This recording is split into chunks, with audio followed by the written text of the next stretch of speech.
Hai teman-teman, perkenalkan nama saya Putri Maulija Salwa, NPM 2406-2026 dengan dosen pengampu Ibu Hafizah Hanim Nasution MPD.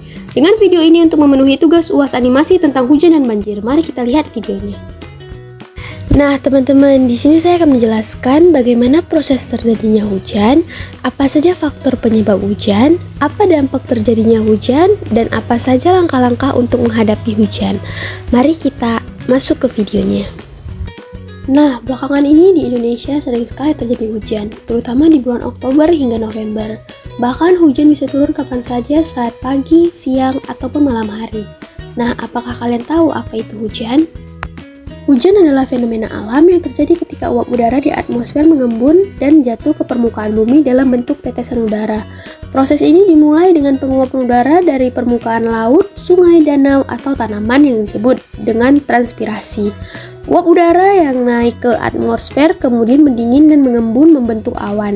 Nah, hujan juga memiliki banyak dampak bagi kehidupan seperti mendukung pertanian, mengisi cadangan air di tanah, tetapi juga dapat menyebabkan banjir atau tanah longsor jika terjadi secara intensif.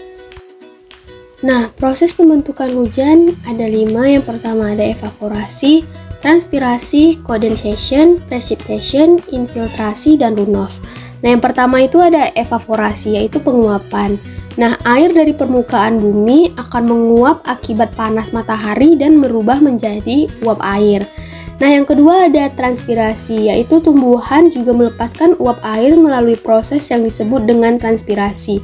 Nah, yang ketiga ada kondensasi, yaitu uap air akan naik ke atmosfer dan mengalami pendinginan. Saat suhu udara semakin rendah, uap air berubah menjadi butiran kecil dan akan membentuk awan. Nah, yang keempat ada presipasi, yaitu hujan. Nah, ketika butiran air di dalam awan menjadi terlalu berat untuk ditahan oleh udara, butiran tersebut akan jatuh ke bumi sebagai hujan. Nah, yang kelima ada infiltrasi dan runoff, yaitu air hujan yang turun ke permukaan bumi, sebagian meresap ke dalam tanah, itu disebut dengan infiltrasi, dan sementara sisanya akan mengalir ke sungai atau danau, disebut dengan runoff melalui siklus air kembali. Hujan yang berlebihan terjadi ketika curah hujan sangat tinggi dalam jangka waktu tertentu, seringkali melebihi kapasitas penyerapan tanah dan sistem drainase yang tersedia. Hal ini dapat menyebabkan banjir, terutama jika disertai dengan kondisi lingkungan yang tidak mendukung. Ketika curah hujan tinggi, tanah hanya mampu menyerap udara hingga batas tertentu. Sisanya akan mengalir ke limpasan permukaan. Jika sistem drainase tidak memadai, udara akan menggenang dan menyebabkan banjir. Nah, di saat hujan tiba, kita harus tetap waspada untuk menjaga diri, karena kita tidak tahu kapan banjir itu akan datang, di saat hujan deras maupun hujan ringan.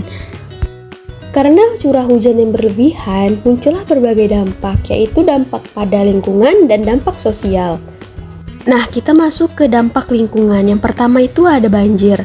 Banjir terjadi ketika curah hujan yang deras dan berlebihan akan menyebabkan permukaan air naik dengan cepat dan membanjiri sungai. Dalam waktu singkat, banjir akan menggenangi rumah warga yang berada di dataran rendah dan merusak infrastruktur dan properti masyarakat di sekitarnya. Nah, yang kedua itu ada kerusakan ekosistem, yaitu hujan yang berlebihan dapat mengganggu keseimbangan ekosistem dan menyebabkan kerusakan pada habitat hewan dan tumbuh-tumbuhan. Nah, dampak terakhir yaitu pencemaran air. Hujan yang berlebihan dapat menyebabkan pencemaran air karena air hujan dapat membawa polutan dan limbah. Nah, dampak selanjutnya itu ada dampak sosial. Yang pertama ada pengungsi.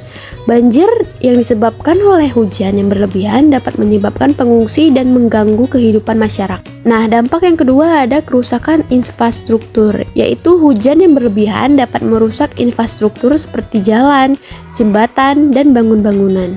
Nah, dampak yang terakhir ada dampak ekonomi, yaitu pengaruh pada pertanian. Hujan yang berlebihan dapat memengaruhi produksi pertanian dan menyebabkan kerugian ekonomi terhadap petani.